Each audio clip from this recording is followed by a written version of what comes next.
কোচবিহার ১ নম্বর ব্লকের গুড়িয়াহাটি ২ নম্বর অঞ্চলে দিদির সুরক্ষা কবচ কর্মসূচিতে অংশগ্রহণ করলেন তৃণমূল কংগ্রেসের রাজ্য সহসভাপতি রবীন্দ্রনাথ ঘোষ এবং কোচবিহার জেলা তৃণমূল কংগ্রেসের সভাপতি অভিজিৎ দেবভৌমিক। দিদির সুরক্ষা কবচ কর্মসূচিতে গিয়ে স্থানীয় বাসিন্দাদের সঙ্গে কথা বলার পাশাপাশি এদিন স্থানীয় একটি শিব মন্দিরে শিবের মাথায় জল ঢালার পর তারা একটি কালী মন্দিরে গিয়ে পুজো দেন।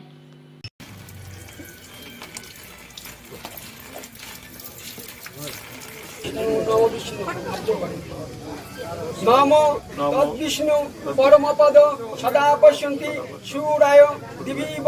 चक्रातं नमो अपवित्र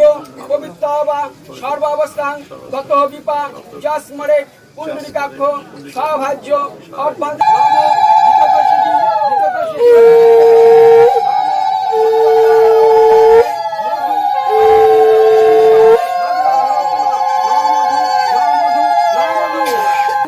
Kişida.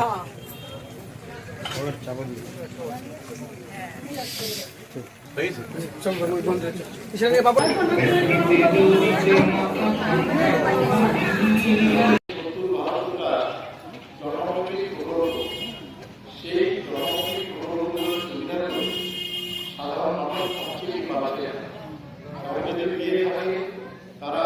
খুশি কিনা আর যদি না পেয়ে তাদের কেন পাচ্ছে কোথায় এইগুলো থেকে আমাদের যে বন্ধুরা আছে তারা বাড়ি গিয়ে তাদের সেই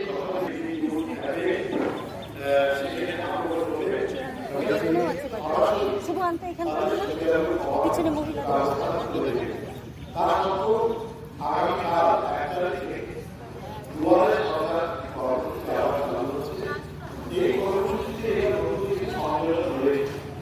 আগে যেগুলো ছিল স্বাস্থ্যসাথী কাজ ছিল,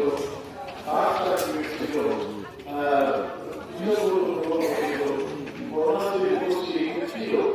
এবার নতুন যেটা যোগ হয়েছে এর সাথে সেটা হচ্ছে একটা ব্যবসায়িক ক্রেডিট কার্ডের মতো, অর্থাৎ যে কোনো 18 বছরের বয়স হোক পুরুষ হোক মহিলা হোক